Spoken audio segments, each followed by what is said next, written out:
ಬನ್ನಿ ಇದಕ್ಕೆ ಸಂಬಂಧಪಟ್ಟಂಗೆ ಸಂತೋಷ್ ಲಾಡ್ ಮಾತಾಡಿದ್ದಾರೆ. ಮಂತ್ರಿ ಏನು ಹೇಳ್ತಾರೆ ನೋಡೋಣ. ಸಚಿವ ಸಂತೋಷ್ ಲಾಡ್ ಅವರು ನಮ್ಮ ಜೊತೆಗಿದ್ದಾರೆ. ಸರಿ, ಇವತ್ತು ಮುಖ್ಯಮಂತ್ರಿ ಸಿದ್ದರಾಮಯ್ಯ ಅವರ ವಿಚಾರಕ್ಕೆ ಸಂಬಂಧಪಟ್ಟ ಹಾಗೆ ಒಂದು ತೀರ್ಪು ಬಂದಿದೆ. ಈ ತೀರ್ಪು ನಿಮಗೆ ನಿರೀಕ್ಷಿತ ಇತ್ತಾ ಅಥವಾ ಆಘಾತ ತಂದಿದೆಯಾ? ಏನು ವಿಶ್ಲೇಷಣೆ ಮಾಡಲ್ಲ? ಐ ವಾಸ್ ಥಿಂಕಿಂಗ್ ನಮ್ದು ಏನು ಗವರ್ನರ್ ಪ್ರಾಸಿಕ್ಯೂಷನ್ ಕೊಟ್ಟಿದ್ದಾರೆ ಅದು ಕಾನೂನು ಬಾಹಿರ ಅಂತ ನನ್ನ ವಾದನ ಇತ್ತು. ಈಗ ಹೈಕೋರ್ಟ್ ಕೊಟ್ಟಾದ್ಮೇಲೆ ಅದು ಗೌರವಿಸಬೇಕಾಗುತ್ತೆ. ಅದ್ರ ಬಗ್ಗೆ ನಾನು ಜಾಸ್ತಿ ಮಾತನಾಡಕ್ಕೆ ಹೋಗೋದಿಲ್ಲ. ಬಟ್ ಡೆಫಿನೆಟ್ಲಿ ಇನ್ ಫ್ಯೂಚರ್ ಮುಂದೆ ಬರ್ತಕ್ಕಂಥಗಳಲ್ಲಿ ಟೆಕ್ನಿಕಲ್ ಎಕ್ಸ್ಪರ್ಟ್ಸ್ ಇದೆ, ಲೀಗಲ್ ಒಪಿನಿಯನ್ ತೊಗೊಳ್ತೀವಿ, ಸರ್ಕಾರ ಹಂತದಲ್ಲಿ ಮಾತನಾಡ್ತೀವಿ, ಪಾರ್ಟಿ ಹಂತದಲ್ಲಿ ಮಾತನಾಡ್ತೀವಿ. We will take it to logical conclusion. ಒಂದು, ನಾವು ಡಬಲ್ ಬೆಂಚಿಗೆ ಹೋಗ್ತಕ್ಕಂಥ ಸಾಧ್ಯತೆ ಇದೆ ಅಥವಾ ಸುಪ್ರೀಂ ಕೋರ್ಟಿಗೆ ಹೋಗ್ತಕ್ಕಂಥ ಸಾಧ್ಯತೆ ಇದೆ. ಅದು ನಮ್ಮ ಲೀಗಲ್ ಅವರು ಯೋಚನೆ ಮಾಡ್ತಾರೆ. ಬಟ್ ಈ ನೈತಿಕತೆಯ ವಿಚಾರ ಬಂದಾಗ ಬಿಜೆಪಿಯ ನಾಯಕರಿಗೆ ತಮ್ಮ ಉತ್ತರ ಏನು? ನೈತಿಕತೆ ಇದೆಯಾ ಬಿಜೆಪಿಯವರಿಗೆ? ಅದೇ ಹೇಳ್ತಾ ಇದ್ನಲ್ಲ, ಯಾವ ಸುಪ್ರೀಂ ಕೋರ್ಟ್ 8,500 ಕೋಟಿ ನೀವು ಲೂಟಿ ಹೊಡೆದಿದ್ದೀರಿ, ಇದು ಅನ್ಕಾನ್ಸ್ಟಿಟ್ಯೂಷನ್ ಅಂತ ಹೇಳಿದ್ಮೇಲೆ ಪ್ರಧಾನಮಂತ್ರಿ ಯಾಕೆ ರಾಜೀನಾಮೆ ಹೊಡಿಲಿಲ್ಲ? ಅವತ್ತು ಪ್ರಧಾನಮಂತ್ರಿ ಕೊಟ್ಬಿಡ್ಬೇಕಾಯ್ತಲ್ಲ ರಾಜೀನಾಮೆ, ಯಾಕೆ ಕೊಡಲಿಲ್ಲ? ಇವತ್ತು ಯಾವುದೇ ಒಬ್ಬ ಬಿಜೆಪಿ ನಾಯಕರು ನೇರವಾಗಿ ನಮ್ಮನ್ನು ಪ್ರಶ್ನೆ ಮಾಡಿ ಮಾರಲಿಟಿ ಮೇಲೆ ಏನನ್ನ ಅವರು ನಮಗೆ ರಾಜೀನಾಮೆ ಕೇಳ್ತಾ ಇದ್ರೆ, ಈಗ ಮಾರಲಿಟಿ ಮೇಲೆ ಕುಮಾರಸ್ವಾಮಿ ರಾಜೀನಾಮೆ ಮಾಡಬೇಕು.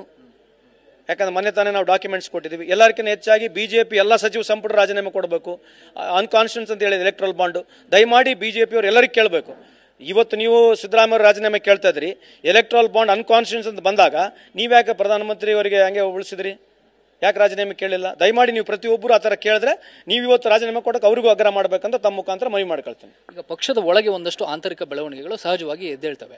ಸೊ ಈ ಸಂದರ್ಭದಲ್ಲಿ ಮುಖ್ಯಮಂತ್ರಿ ಗಾದಿಯ ಮೇಲೆ ಕಣ್ಣು ನೆಟ್ಟಂಥವ್ರು ಅಥವಾ ಆ ರೀತಿಯ ಪ್ರಯತ್ನಗಳನ್ನ ನಡೆಸುವಂಥವರಿಗೆ ಒಬ್ಬ ಸಚಿವರಾಗಿ ತಮ್ಮ ಏನು?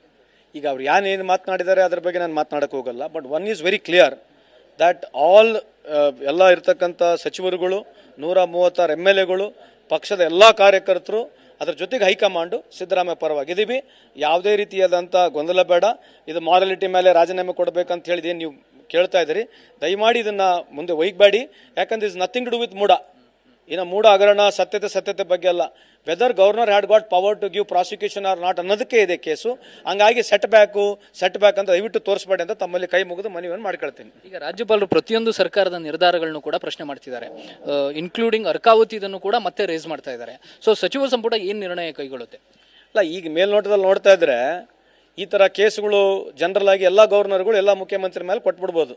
ಈ ವ್ಯಾಪಮ್ ಕೇಸು, ಸುಮ್ಮನೆ ಉದಾಹರಣೆಗೆ ವ್ಯಾಪಮ್ ಕೇಸ್ನ 48 ಜನ ಸತ್ರು. ಇದ್ರ ಬಗ್ಗೆ ಏನು ಬಿಜೆಪಿ ಅವ್ರು ಮಾತನಾಡ್ತಾರಾ? ಅಲ್ಲಿ ಯಾಕೆ ಗವರ್ನರ್ ಪ್ರಾಸಿಕ್ಯೂಷನ್ ಕೊಡಕ್ಕೆ ಬರಲಿಲ್ಲ? ಅಲ್ಲಿರೋ ಗವರ್ನರು ಅವ್ರ ಮೇಲೆ ಪ್ರಾಸಿಕ್ಯೂಷನ್ ಕೊಡಕ್ಕೆ ಬರಲಿಲ್ಲ? ವ್ಯಾಪಮ್ ಕೇಸು ಮಧ್ಯಪ್ರದೇಶನಲ್ಲಿ